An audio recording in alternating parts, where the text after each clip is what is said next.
আসসালামু আলাইকুম। আমি ডক্টর শর্মিলা হোসাইন দোলন। আজকে একটা 500 টাকার সানস্ক্রিনের রিভিউ করব। সানস্ক্রিন কিনতে গেলে সবসময় বাজেট হচ্ছে 1200 থেকে 1500 টাকা কিংবা 2000 টাকা পর্যন্ত রাখতে হয়। কিন্তু অনলাইনে আমি দেখলাম যে খুব ভালো রিভিউ দিচ্ছে সবাই এটার। তো আমি ভাবলাম যে আচ্ছা নিয়ে দেখি। এটা কিনেছি আমি রবি পেজ থেকে। পেজের নামটা হচ্ছে ROBYY। আমি পোস্টে পেজের লিঙ্ক দিয়ে দিব। এখন দেখি সানস্ক্রিনটার গায়ে কি লেখা, secret tone up sun cream SPF 50+, PA+++। SPF 50+ মানে হচ্ছে UVB এর এগেনস্টে প্রোটেকশন দিবে, এবং PA+++ মানে হচ্ছে প্রোটেকশন এগেনস্ট UVA রে। এটার অ্যামাউন্ট হচ্ছে 70 ml। পেছনে লেখাগুলো সব চাইনিজ লেখা, বোঝা যাচ্ছে না। আচ্ছা, এখন ভেতরে দেখি এটা কেমন আর কতটুকু টোন আপ দেয়। আমি এটা ইউজ করেছি বেশ কয়েকদিন, আমার কাছে খারাপ লাগেনি। ভেতরে যে একটা স্কিন টিন্টের কালার এরকম। তো আমি হাতের এই পাশে আর এই পাশে একটু ব্লেন্ড করে দেখাই। যেহেতু এটা টোন আপ সানস্ক্রিন, তো ব্লেন্ড হতে একটু হাতে সময় লাগবে।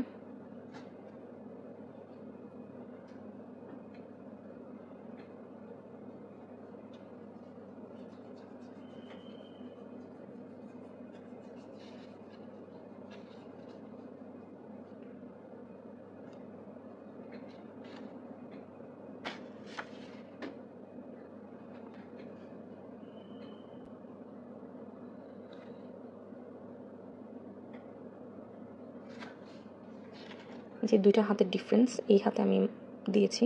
আমি জানি না ক্যামেরার নিচে কতটুকু বোঝা যাচ্ছে।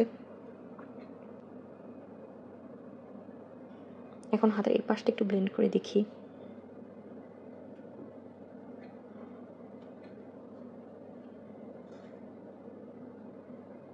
একটু সময় নিয়ে স্কিনে ঘষতে থাকলে এটা ব্লেন্ড হয়ে যায় ভালো মতোই। এই যে ডিফারেন্স। স্টুডেন্টদের জন্য বা বাজেট কম থাকলে এটা ভালো একটা অপশন হতে পারে, কিন্তু এটা আসলে কেনার পর থেকে আমি এটা বাসায় ইউজ করেছি। কারণ হচ্ছে আমার মনে হয় 500 টাকা একটা সানস্ক্রিন কতটুকু প্রোটেকশন দিবে এটা নিয়ে একটু সন্দেহ মনের মধ্যে থেকেই যায়। তো এই জন্য আমি 1 দিন বা 2 দিন এটা বাইরে যাওয়ার সময় ইউজ করেছি। তো আমি রেগুলার যে সানস্ক্রিনটা ইউজ করি কেয়ারনেলেরটা, এটা দেওয়ার পরে তার কিছুক্ষণ পরে হচ্ছে এটা স্কিনে ব্লেন্ড হওয়ার পর একটু টোন আপের জন্য আমি এটা ইউজ করেছি। কিন্তু আসলে এটার টোন আপটা বেশিক্ষণ থাকে না। বাইরে বের হওয়ার 2-3 ঘন্টা পরেই হচ্ছে টোন আপের ইফেক্টটা চলে যায়। আর এটার রিভিউ করার সময় অবশ্যই এটার দামও খেয়াল রাখতে হবে, কারণ দাম হচ্ছে মাত্র 500 টাকা। তো 500 টাকার একটা সানস্ক্রিনের কাছ থেকে আসলে খুব বেশি একটা আশাও করা যায় না। তো এই সানস্ক্রিনের ব্যাপারে আমার ওভারঅল রিভিউ হচ্ছে খুব ভালো না, আবার খুব বেশি খারাপও না। ফেসবুকের রিভিউ দেখে আমার মনে হয়েছে যে আচ্ছা কিনে দেখি 500 টাকার সানস্ক্রিন, ইনফ্লুয়েন্সাররা এত ভালো বলছে। কিন্তু ভিডিওতে যত ভালো বলছে বা যত ভালোভাবে প্রচার করা হচ্ছে এটা সেরকমও না। তো এটা আমি প্রথমবারই পারচেস করলাম এবং এটাই শেষ। মনে হয় না আমি এটার সামনে কিনবো। আর সানস্ক্রিনের বাজেট আমার মনে হয় একটু বেশি রাখাই ভালো, কারণ এটা স্কিন কেয়ার অনেক ইম্পর্ট্যান্ট একটা স্টেপ। আর আমাদের অনেকের মধ্যে একটা ভুল ধারণা আছে যে বাইরে গেলেই মনে হয় সানস্ক্রিন অ্যাপ্লাই করতে হয়, সূর্যের আলো তো ঘরের মধ্যে আসছে না বা সানলাইট তো আমার স্কিনের উপরে পড়ছে না, তাই আমি দিব না। না, জিনিসটা এরকম না। ঘরে থাকলেও সানস্ক্রিন দিতে হবে। আরেকটা ইম্পর্টেন্ট কথা হচ্ছে যে সানস্ক্রিন এটা কোনো মেকআপ প্রোডাক্ট না যে এটা দিলে আপনার স্কিন খুব ব্রাইটেন আপ হতে হবে বা আপনাকে সুন্দর দেখাতে হবে। তো এটার মূল উদ্দেশ্য হচ্ছে যে সূর্যের ক্ষতিকর রশ্মি থেকে আপনাকে রক্ষা করা। ভালো ব্র্যান্ডের যেই সানস্ক্রিনগুলো আছে, যেমন এভেনে, বায়োডার্মা, তো এই সানস্ক্রিনগুলো দেখা যায় একদম লোশনের মতো একটা টেক্সচার হয়, এবং এগুলো কোনোটাই দিলে সুন্দরও দেখা যাবে না বা আপনাকে হচ্ছে খুব আপনার ফেসটা ব্রাইটও লাগবে না। কিন্তু মেডিকেটেড সানস্ক্রিনগুলো অবশ্যই খুব ভালো প্রোটেকশন দেয়।